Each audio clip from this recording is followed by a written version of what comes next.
Set Phasers, a highly illogical Star Trek podcast.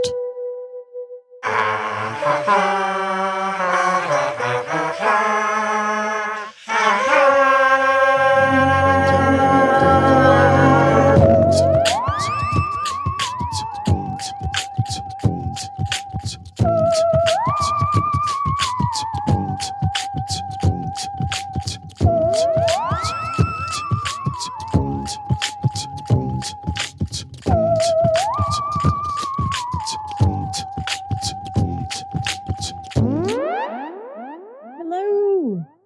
Happy Friday. People of Earth. Happy Friday. I noticed today, Aki, that we were supposed to have some sort of expedition to the Intrepid Space and the Air and Space Museum, I should say. Yes, we were supposed to intrepidly venture forth to attend a lecture probably on the Milky Way or something like that. But alas. I don't remember what we were supposed to do. Me either, because we must have put it in the calendar 8 months ago. I thought all that pre-pandemic stuff would have petered out around July. Apparently not. Yeah.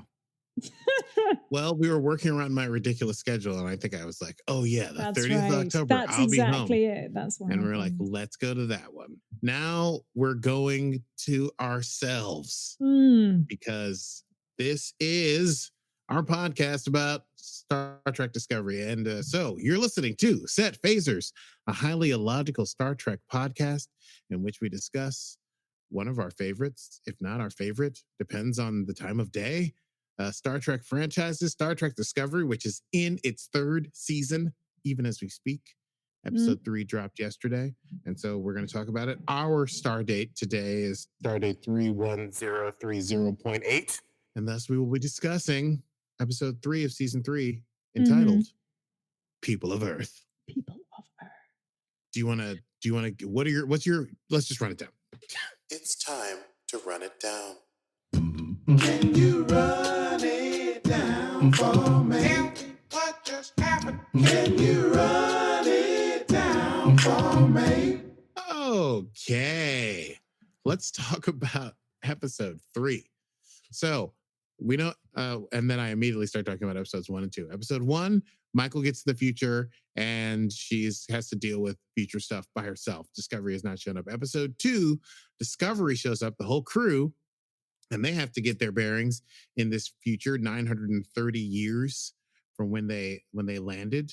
So we get to episode 3 rather, and that's where Michael finally meets up with Disco. At the end of episode 2, she's the stranger that shows up and pulls them out of the parasitic ice, and she says, "I've been looking for you guys, and it's been a year, and I finally found you." And they all look at each other. So we begin first with a flashback, and it's Michael doing a personal log that she's sending out on a repeating frequency to Discovery in the hopes that she'll find it. And it's sort of about the year that she's had. And so she's talks about the dilithium supplies drying up 700 years after they left. And then the burn happens after that, and how she's had to live as a courier. And it's the way that she can find out what has happened to the Federation and other stuff in the future. And she kind of in that year has learned to accept her fate, that she doesn't know when Discovery will come, and that maybe her life is now going to be this. And she's sort of talking about how she's learning to become different, and she's learning to let them go, even though she will love them forever. And then in the middle of her monologue, she gets an alert that Discovery has shown up.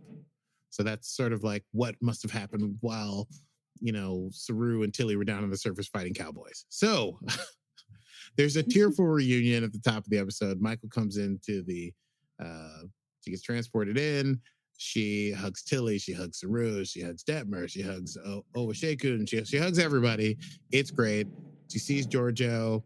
And it's just it's the moment we've all been waiting for the last 2 episodes. And now some action begins. So she's talking to Saru, and she's kind of basically explaining the whole burn thing. And she also says, well, my friend Book helped. I borrowed his ship, and I promised him some dilithium for getting us here. By now, we know that dilithium is the most rare, the most sought after commodity in the galaxy, the sector, the who knows.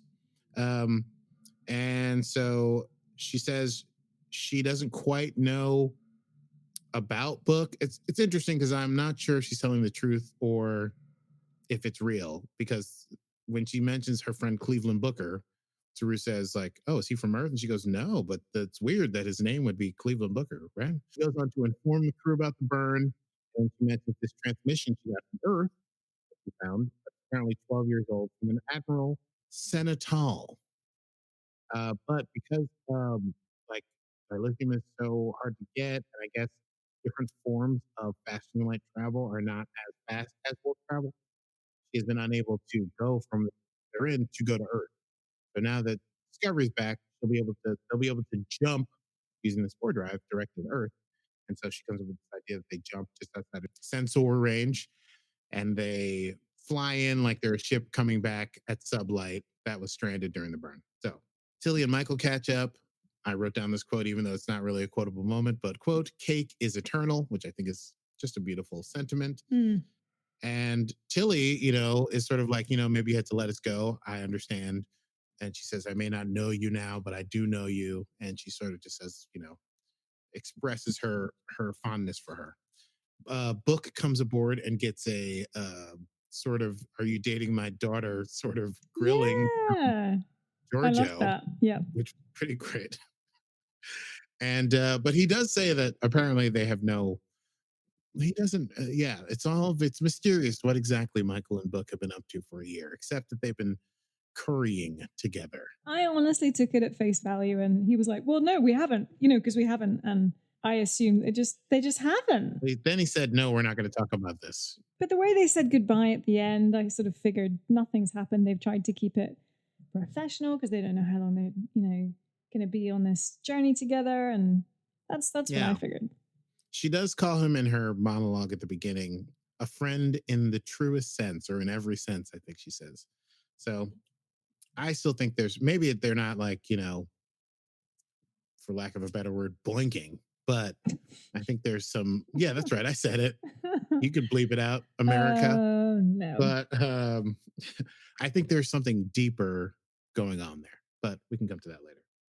Is it not just, they're in love and they haven't said it yet?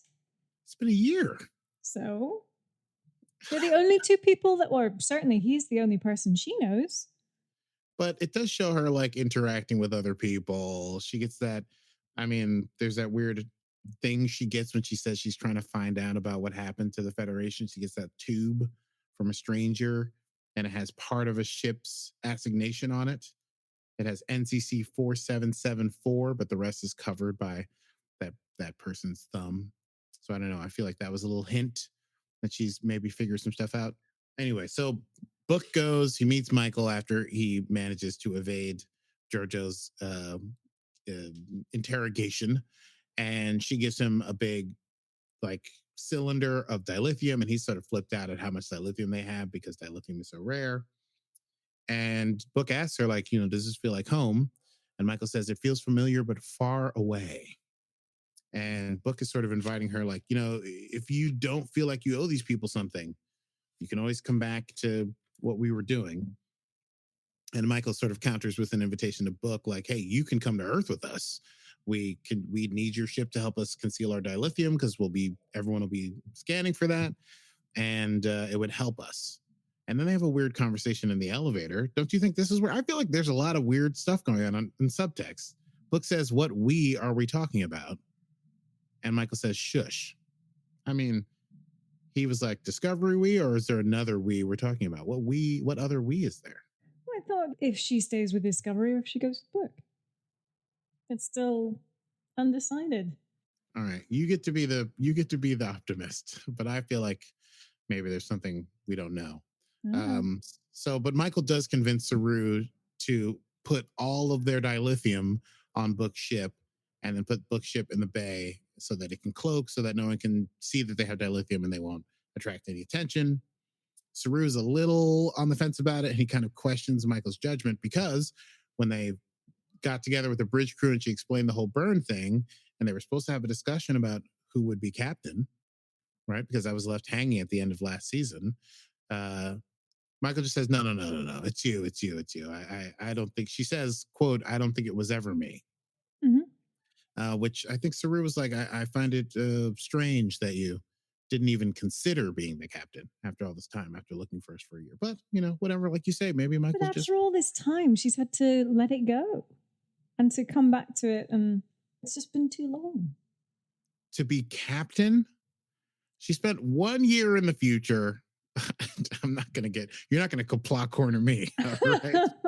She spent 1 year in the future, and she spent the rest of her whole life But she's like changed. as an Michael's adult being in changed. Starfleet. Well, yes, but has she changed so much that she doesn't want the captaincy? She doesn't want to lead this crew? You, more than anyone, know that some people don't want to be captain.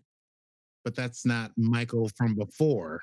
I don't want to be captain. I've never wanted to be captain. Right. Yeah. I know. Michael does not have that going on. She was number 1 on the Shenzhou. She was like next in line to be captain. I mean, come on. Yeah, but you can reconfigure your She's the one that was driving priorities. Tilly to figure out how to become part of the command training program, and how she's a driven person who would seek the highest level of, I mean, she gave that speech at the end of season 1. Anyway, I just think it's very curious. She shows up with a new hairdo and she's like, I don't want to be captain, whatever. Okay, so they do a black alert and they go to the Earth system. They jump just outside of Saturn. They approach Earth, but then discover that Earth is surrounded by a super duper force field. And then 2 ships come out from the surface, and they are confronted by a person who hails them by the name of Captain Ndoye, who says that she is from the United Earth Defense Force, and that Discovery is not welcome here. And after some discussion where Saru, I guess, passes muster by saying, like, we're a Starfleet ship, we just showed up, and we don't have anything, we're not pirates or anything like that. She says, okay, well, maybe we can talk, but first you have to undergo inspection. And Saru says, okay, great, we'll prepare for your arrival. And she's like, we're coming aboard now. And then the entire ship is swarmed with United Earth Defense personnel, who immediately start doing an intensive search of the ship. So Michael and Book, who were out of uniform this whole time, rush back to Michael's room, and they put on uniforms. I know exactly where you're going with this. They put on uniforms. That's it. Oh, I thought you were going to say something about Book's abs. Oh, well, listen, I mean, I can walk and chew gum. They're putting on the uniform so that they can blend in, so that nothing seems untoward. And Book's delicious abs are on view for all the world to see.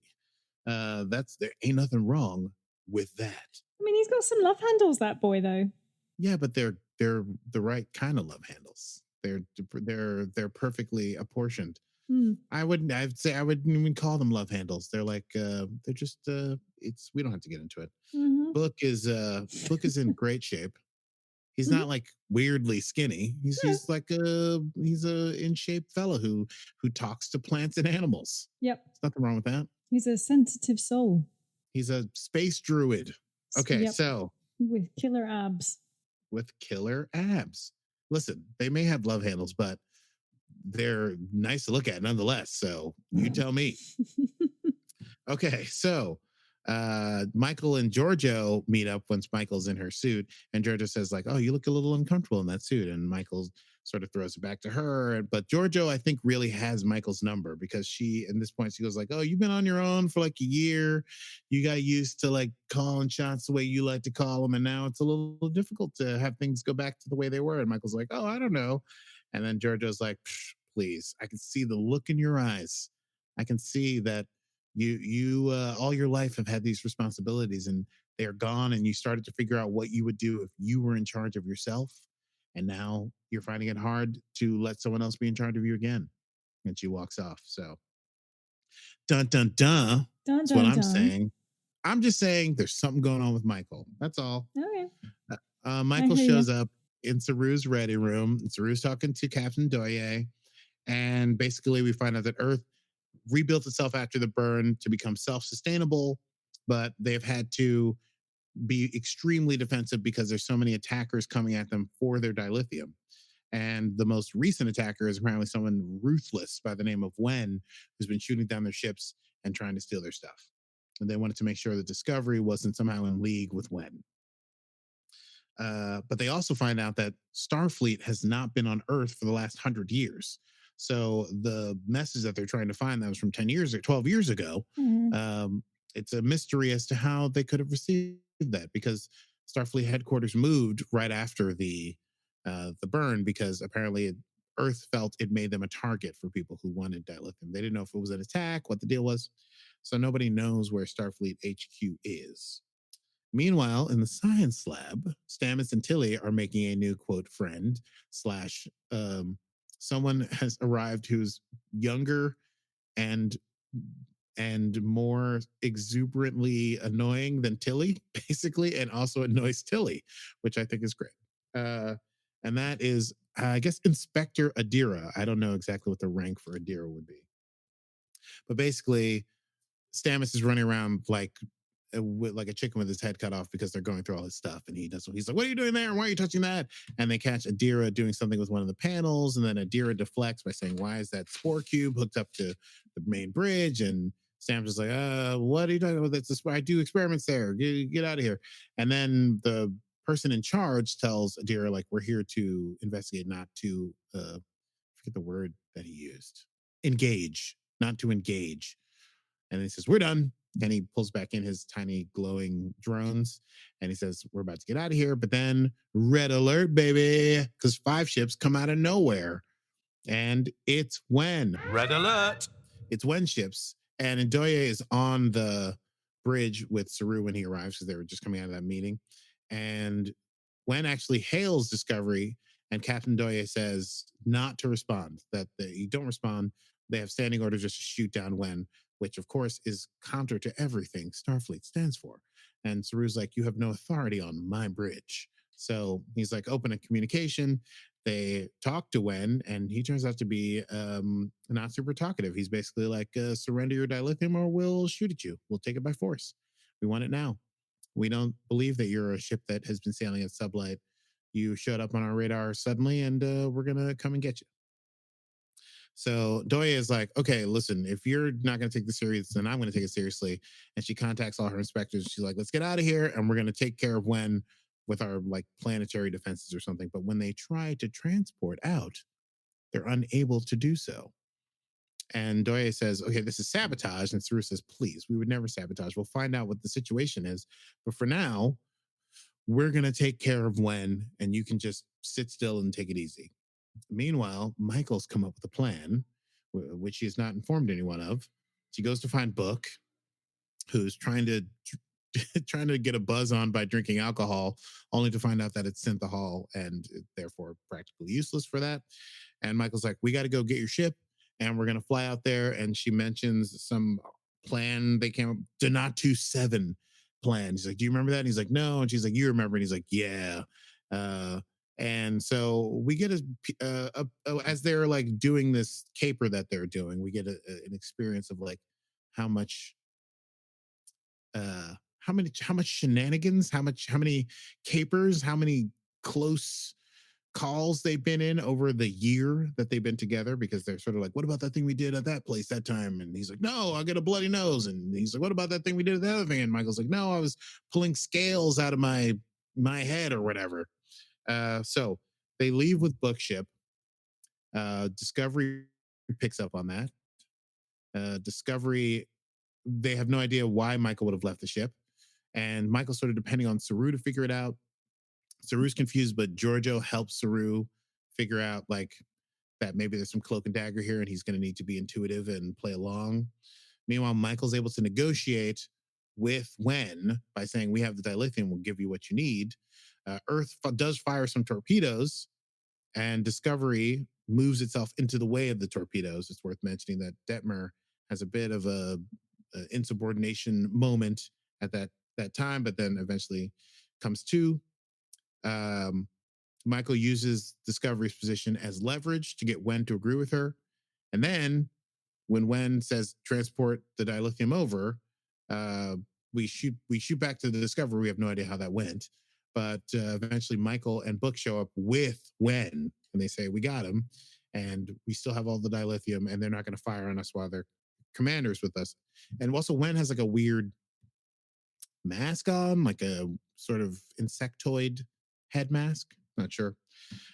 So we don't really know what the deal is. But once they take Wen aside and they try to negotiate between Wen and Ndoye for the Earth uh, collective or whatever, Giorgio reveals when she rips the helmet off, possibly killing him if he couldn't breathe atmosphere, but whatever, she knew, that Wen is actually a human from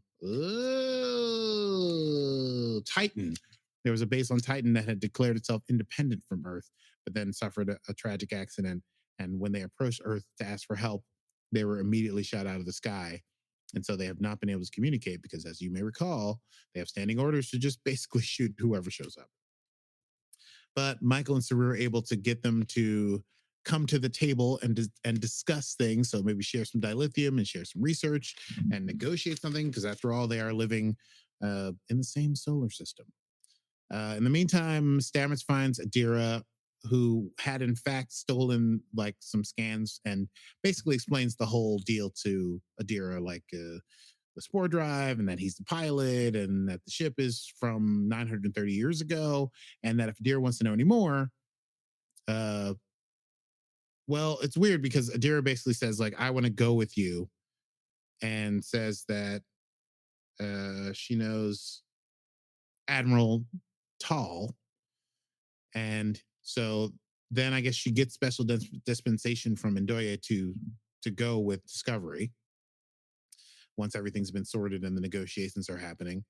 And we find out that, well, this is weird. We find out that Adira is Admiral Tull, because even though Adira is a human, somehow Adira has connected to a Trill symbiont, which apparently only Trills could do, but now maybe humans can do it anyway, but is unable to access the memories perfectly.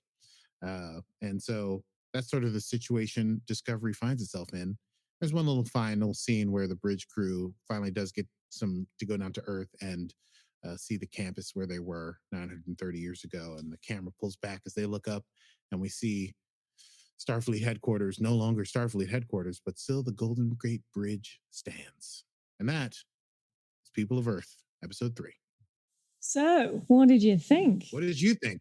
I really liked it. I think there was a lot of like emotional release, and that you would get with a Frakes episode, as we were saying earlier. Yes, I think with Frakes you get a lot of the like interpersonal. There's a bit of the Star Trek is a family experience.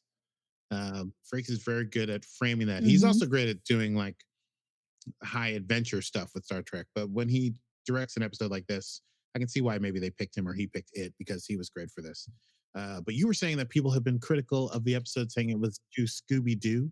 Yeah, the fan groups, there was some criticism about it. In fact, sorry, it wasn't the fan groups. It was one of the blogs, or a couple of the blogs, said it was very Scooby-Doo, or Scooby-Doo did a better job of doing Scooby-Doo than Star Trek did.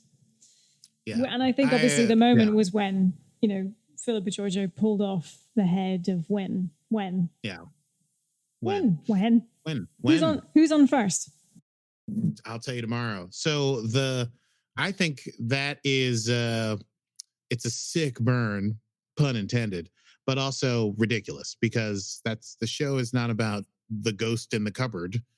The show is about what has happened in the future. So the little twist, the micro twist, is that Wen is actually a human from Titan, and that but what we're learning is not, well, surprise, humans live on Titan. That's not the main thrust of this episode. The main thrust, in my opinion, of that plot line was that Earth has become this sort of highly defensive, highly militarized, they're out of the Federation, self-sustaining, take on all comers, don't even come talk to us, sort of like strongman nation. Now maybe they still have freedoms and stuff. We didn't really get into their whole geopolitical situation, but they've been like, help anyone who needs help. The Federation doesn't fire first, kind of thing. They've just been indiscriminately shooting visitors out of the sky because they think that they might be attackers, which, that's the thrust of the episode, is that we're learning more about this future being sort of a dark place. Again, not to belabor it, but the Wild West metaphor is apt, that if you have a safe town or plot of land, somebody approaches and you don't like the way they look, you just shoot first and ask questions later. Since there's no federation, there's no goodwill broadly. Do you think we're starting to see a theme of individualism in the future, and then being brought back to this principle and morality of Starfleet? I mean, possibly. As an underlying reflection of what is going on politically. If we assume that everything is going to end well, then my guess would be Starfleet's back, baby. That would be the goal. But so far, we haven't seen that that's the case. We've seen how Starfleet and the sort of the moral compass of Saru, who is the sort of the embodiment of Starfleet decision making right now, butts up against everything else in this time.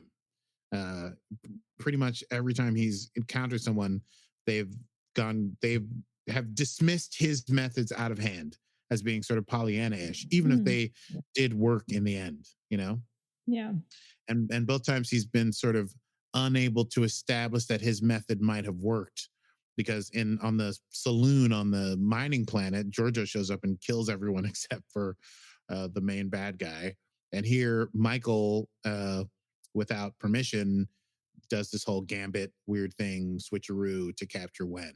So it's really a demonstration of, I feel like, of what Starfleet would like to be, and a universe, or a galaxy at least, that's sort of like, this is antiquated. When Adira says this ship is like a museum, I think that also pertains to the people living on it and perhaps their points of view. Fair points. I'm just going to go off on a tangent very quickly. Please. I thought that Adira was going to be a non-binary character, not necessarily just a non-binary actor. I only read that there was going to be a non-binary actor. I mean, we don't know they've been calling her she. It could be an assumption. Fair. I wonder if we're going to get No one from Earth has gendered her. Like, Ndoye doesn't say she can stay. That's Ndoye true. says, Inspector Adira has my leave to remain with you. That is true. I'm curious. It's really the assumptions of Tilly and Stamets and Saru. I mean, okay. Here are some things to think about, since people think this episode was so Scooby-Doo. Number one. Are we kapla cornering? No. This is not I'm not on a rant. These are just discussion prompts. Are you sure? Feels a bit ranty. No, not ranting yet. Probably will if you keep saying Scooby-Doo. I'm just the messenger. That's true. Wait, I just want to get these out, because I think these are things to watch for. One, what is Book going to do now? Apparently, it's too far for him to travel back to the sector he and Michael have been living in for the last year. Is there an exchange in this sector where Earth is? Is he going to save more psychedelic space worms? Like, what's his deal?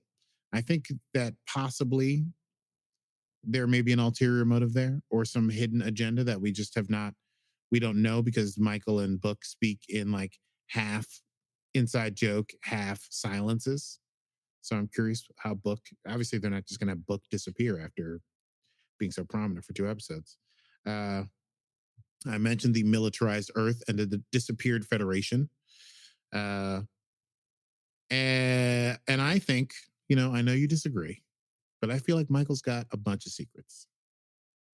And I'm curious what they are, because, like I said, giving up the captaincy seems very strange to me. And her change in demeanor is notable. This is the person who sacrificed their whole existence to save Discovery and sentient life 2 seasons in a row. I feel like she's just had time to meditate. No, I don't buy it. There's some weird stuff going on there. The we that she had in the elevator, the ways that she keeps. You stop calling it an elevator.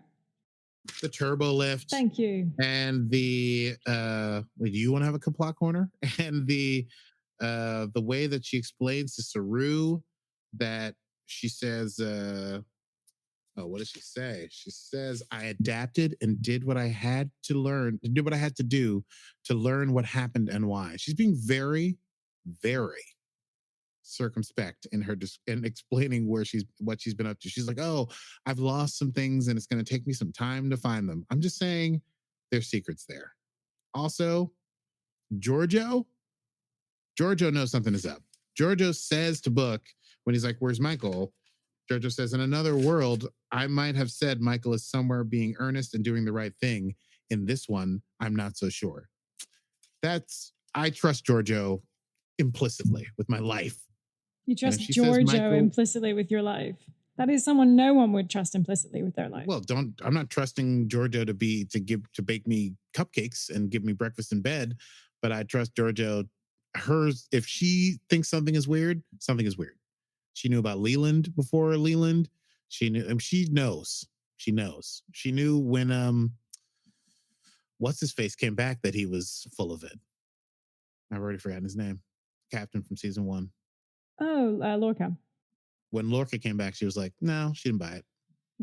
I'm just saying. Giorgio, 2 people that it's hard to fool on Star Trek Discovery, Tilly and Giorgio. And they both have direct conversations with Michael where they say, "We don't really know who you are now." Giorgio is sort of like, "Oh, you're kind of doing some crazy stuff." And Tilly's like, "I don't know who you are, but I still love you."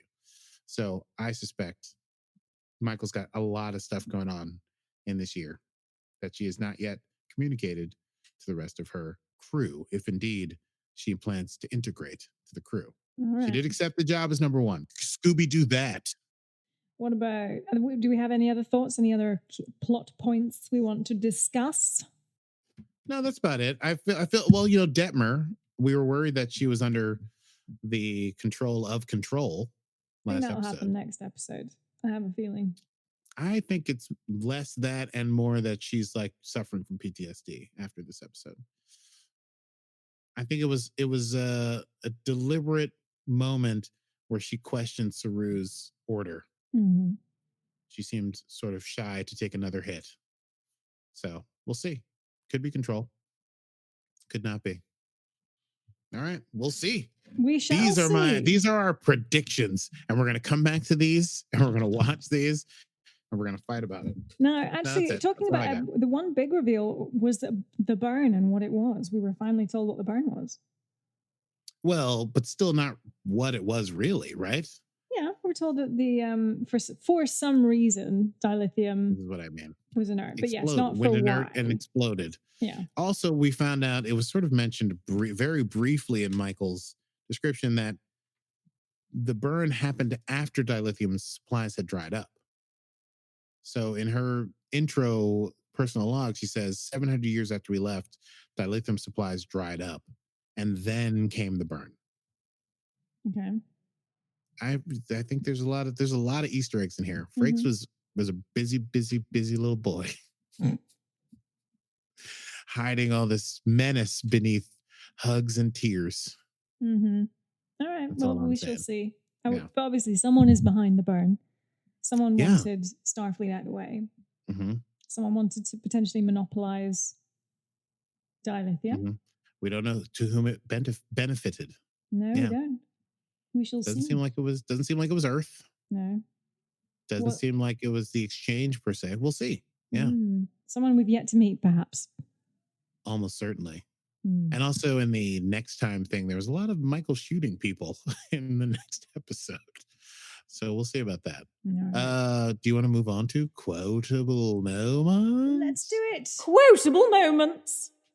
There weren't a lot of like long speeches here because I feel like they were too busy distracting us from the things that were really happening. I stand by it. Saru had a nice moment when he took over. Yes, he said, I didn't write that down, but I think he said something to the effect that the name of this ship is Discovery, and never has that been more apt and more prescient. And we have come to the future, and we will make it a bright one. There was something about bright or light or something into the future. Yes. Yes, I liked that. So pleased for Doug Jones. He's a captain. Doug Jones. Love our Doug Jones. Captain. Doug Jones likes our podcast. Do you know that? Well, I've heard that he liked something that we did. He did, yeah. I think something that you did. He liked 2 things that we did. Oh, well, gosh. Well, that means it's more than one, and it's, he's a fan. Once he gets to 3, we'll see, I'll quote him here because I enjoyed when he, instead of dressing down Michael for not informing him of her plan, he just says, yes, you should have. And he says, quote, trust must remain an assumption between us. I like this Saru command style. It's not quite as, it's not manic cowboy, crazy pants Lorca, and it's not charming cowboy with the heart of gold and a deep well of thoughts like Pike, but it is something. Something It's in the, very yeah. interesting. It's very empathetic. He's, yes, you're right. Absolutely empathetic. And just Giorgio, just to underscore my point, she says to Michael when they're having that walk and talk, once you've grown used to living by your own rules, not so easy to follow other people's, is it? Amen. So, that's all I'm saying. Michael's been out there running and gunning. Kapla! Kapla. No, this is a very light Kapla corner. I'm just saying that if you think this series is suddenly going to turn into like an episodic everything is happy at the end thing because of the last 2 episodes, then I think you've taken the bait that they want you to take. Never in the last 2 seasons have they had anything that wasn't a story arc of 6 or 7 episodes. So. All right. Shall we? We've only just scratched the surface. We didn't go to the mirror universe until like 8 episodes in season 1. All right, done. Not gonna rant. Shall we next time? Yes, let's next time. Next time on Set Phasers. All right. Well, next time on Set Phasers, we will discuss season 3, episode 4 of Star Trek Discovery. We have the name of it. It is Forget Me Not. Did I just cut off there? Because it got weird, choppy here. A little, yes. We're fine. We got you. Oh. Forget Me Not. All right, I'll say it again. Let me go back. I'm going to pick it up. Season 3, episode 4, Forget Me Not. So tune in for that. I suspect a lot of terrible things are going to happen, and Steph is keeping her thoughts to herself. But listen, thank you for joining us, no matter who you agree with. And if you enjoy the program, you can catch us every Friday at 8 p.m. Eastern Standard Time on Facebook Live or as a podcast every Monday, wherever podcasts come from. And if you can find it, please subscribe, rate and subscribe. It's very helpful to us. It is. It's very helpful to us and important. And don't forget, if you do want to join us on our Patreon, this weekend we are doing a Netflix watch party. We love to watch Trek, and we want to watch Trek with you. So if you want to watch with us on Sunday at 4 p.m. Eastern, we are going to be watching Tinker Tenor Dr. Spy. Taylor Dr. Spy. No, it says tenor. I looked it up. It said Tinker Tenor Dr. Spy because he's a tenor. Oh, does he do some singing? Yeah, I think so. So we're so it's season 5 or 6, is it? From I think Voyager. It's season 6 of Voyager. Season 6 of Voyager with our favorite doctor in the house. So yes, Robert join us Picardo. on Patreon for that. We are patreon.com/Set Phasers Yes, if you want to support us in our continuing mission, then you can go to patreon.com/setphasers and support us, and you can watch shows with us, and you can be a big nerd. Yep, with us. You won't feel out of place. Yeah, not alone. This is it's a welcoming community, Scooby-Doo or no. Well, until next time, or until Sunday, I'm Steph Mans. And I'm Aki Burmese, and this has been Set Phasers, a highly illogical Star Trek podcast. Computer. End program.